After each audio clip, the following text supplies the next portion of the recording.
We are a little less than 24 hours removed from what was possibly the episode of the year for Kill Tony. Kill Tony this week had on Adam Ray as Tony Hinchcliffe, as well as Ari Shaffir and Mark Normand, who are both reliable guests in their own right. I mentioned in my last video how Adam Ray, every time that he is on the show, him and Tony are usually button heads because whether he is himself or he's playing a character, he wants to play the host role so bad. And it seemed like Tony noticed this and he said, you know what would be a really good idea? If you came on in a Pagonia vest and you played me, because what's better than one Tony Hinchcliffe? Two Tony Hinchcliffes. Maybe he read his own YouTube comment section, because Adam Ray as Tony Hinchcliffe really is just a top YouTube comment brought to life. Whether Tony Hinchcliffe thought of this himself or he dug through his own comment section and saw it there, either way, very happy to see that on the show because it was a hit. Adam Ray knocked it out of the park. It was hilarious. I started watching the show, I walked away and went into my kitchen, and as it started playing, I didn't even realize that it wasn't Tony at first. That's how well Adam Ray played his Tony Hinchcliffe character, and it may be one of his best impressions to date. It is clear Adam Ray has spent a lot of time around Tony Hinchcliffe. He killed his mannerisms. One of my favorite moments was he pulled a name out of the bucket. It was the first name out of the bucket, which was Fuzzy, and he said, "I love a one-word name." And you know, that's something that only Tony Hinchcliffe would say, but the fact that Adam Ray was able to pick up on that, say it, deliver it, something that is so Tony Hinchcliffe, got on his tippy toes, he smoked cigarettes. Eventually, Tony came back onto the show after the first bucket pull. It was a good moment. We had both the Tonys out there, and it was funny to watch Adam Ray mirror Tony. It was really like seeing double the makeup, the mannerisms, everything down to a T was so Tony Hinchcliffe. They couldn't have done that any better. It was so Tony for him to come out and be like, I noticed that those questions were getting hard. The yes or no questions, those don't really work on this show. When he was actually doing a pretty good show, and I think I speak for a lot of people where I was like, I kind of really hope that Adam just does the whole show as Tony Hinchcliffe. I wouldn't be upset at all if Tony doesn't come back. It was still an enjoyable experience to have Tony and Tony on the show, and of course you still had Mark Normand and Ari Shaffir, who are two all-time guests for Kill Tony, two guys that are super quick on the draw. However, I will say Ari Shaffir is fine. He's a shock humor guy. Obviously, in this episode, his most jaw-dropping moment is what his most jaw-dropping moment is anytime he is anywhere. And if you watch the episode, you know what I'm talking about. He ends up doing what Ari Shaffir always does. Whenever there's a big show, whenever there's a big moment, he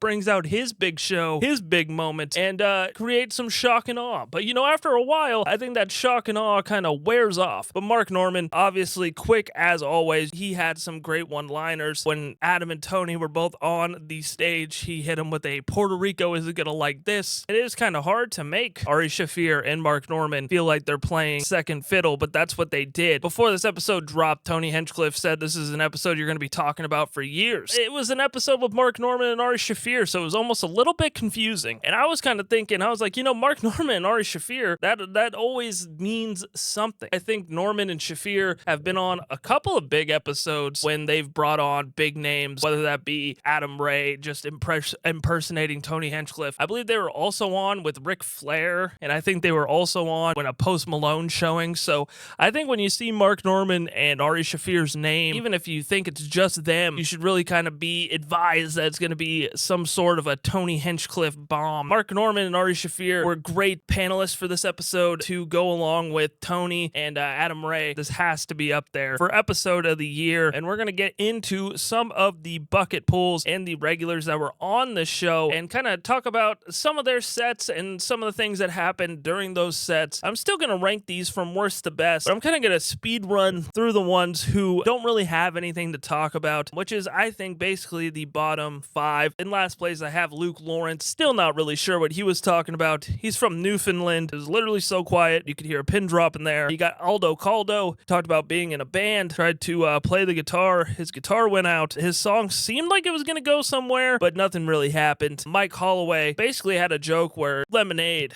pedophilia, pedophilia, Disney adults, blue cheese, feet. The crowd loved it. The crowd in this episode was awesome. His interview was pretty solid. The crowd booed when he said he wasn't going to try to kill himself, and they chanted Sid like the kid from Toy Story. Charlie Mack as well was kind of not that impressive. Talked a lot about how his book sales did pretty well and how his last time on the show changed his life. And then you got Francisco Rancone. He had a pretty alright set. I did like his premise where he said that Pope Francis said the gays won't burn in hell anymore, and he was wondering what it's like to be gay and be in hell now, and if they got a call and said if you were gay, come and wait in the lobby, you're not going to go to hell anymore. The interview didn't go very well. Now we got the top 7 sets of the night, and essentially what was a 12-set night. Coming in at number 7, we have Neil Rubenstein. Now Neil Rubenstein has been on the show before, and honestly his set this go around was awful. It was not near as good, and a lot of what was good about Neil Rubenstein's act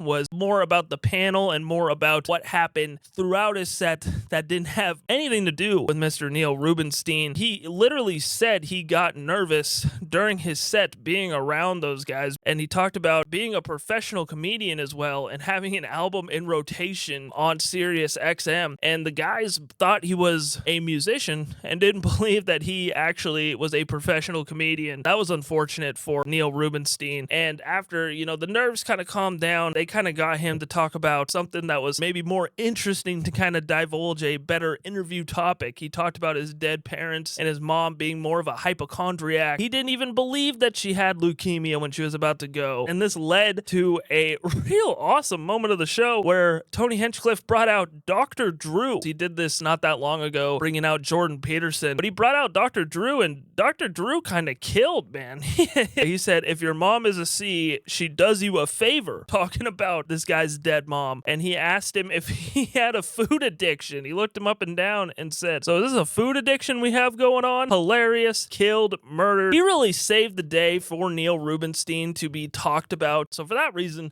I have Neil Rubenstein here at number 7. Coming in at number 6, I have William Montgomery, who closed the show. Now, William Montgomery, man, he seemed like he had little energy, and sometimes William Montgomery comes out and he has little energy like that, and I'm like, come on, William, you gotta have high energy. This is a really good episode. But his interview was pretty fun. He didn't want to do the thing where he lists out items and the band plays along with it when he mentioned that he was doing puzzles, and instead he turned it into listing STDs. William also shouted out Spokane. Love a Spokane shout out. Coming in at number 5, I have Karen Jones. Now, this episode was special other than Adam Ray's pretty much perfect depiction of Tony Hinchcliffe. We had 2 of maybe the most iconic bucket pool characters come on the show. We had Karen Jones, and I'll just go out and say it, the guy who plays number 4 for me, Benjamin Grelle. Both of these characters are just unreal storytellers, and they are 2 examples of what makes Kill Tony great, and they're both just 2 old folk. Her set wasn't that good, and honestly, neither one of these 2 are very good at the stand-up portion of the show, but what is really good is their interview. And she mentioned more about her storming the Capitol. J6ers, she called them. She said she went to a J6ers reunion, and then once the interview got going a little bit more, she talked about how she wanted to do her gay jokes instead of the minute that she originally did, and it was a pretty long-winded joke. Basically, if you're gay, it's indicative of your parenting. If her kids turned out to be gay, she wouldn't love them as much because she said she's not going to let them make her look like a bad mom. And then really to kind of close things out with Karen Jones, Ari mentioned she might be my favorite bucket pull of all time. And then she'd mentioned how she has seen Ari's balls several times. And she mentioned how she talked about it in a Joke World interview. And then Ari goes up, gives her a hug, and as he walked back, he did what Ari does and showed his nuts to the crowd. But Karen Jones, always very lovely to see her. Now, Benjamin Grelle's set overall was pretty good. He came on talking about a nutsack. This was perfect timing. I don't know. It could have been, honestly, something that he came up with on the fly. Because a lot of these stories that Mr. Benjamin Grelle tells into a microphone really do seem like stuff that come to him at the moment because he does get sidetracked a lot. His big story in this episode was owing the Italians $80,000. And then he talked about his friend Jason, and he's going going to call him Jason because that's his name. Talked about how he burnt down a house. He described it as shit happens. He said at one point, I'm going off track,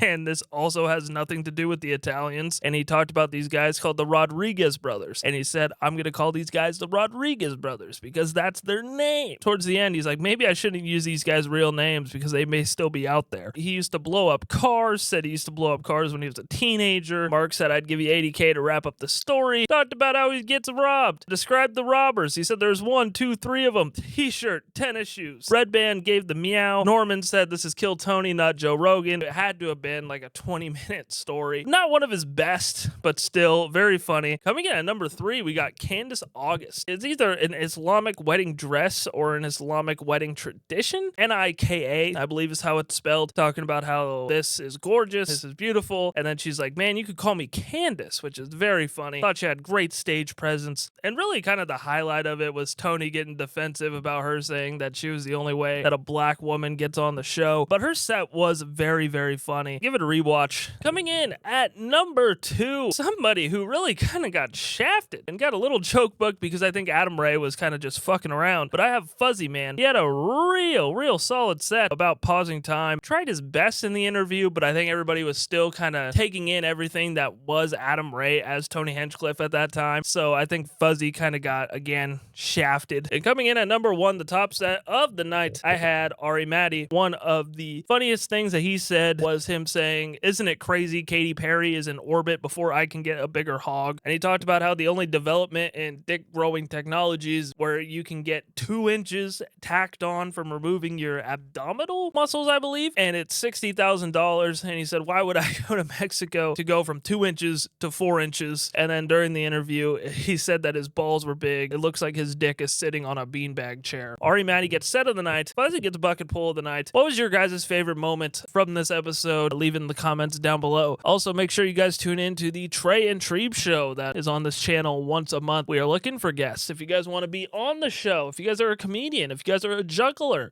if you guys show your balls on podcasts, we want to talk to you and we want to get you on the show. Thank you guys again for tuning in to this episode, and I hope you guys have a great rest of your day.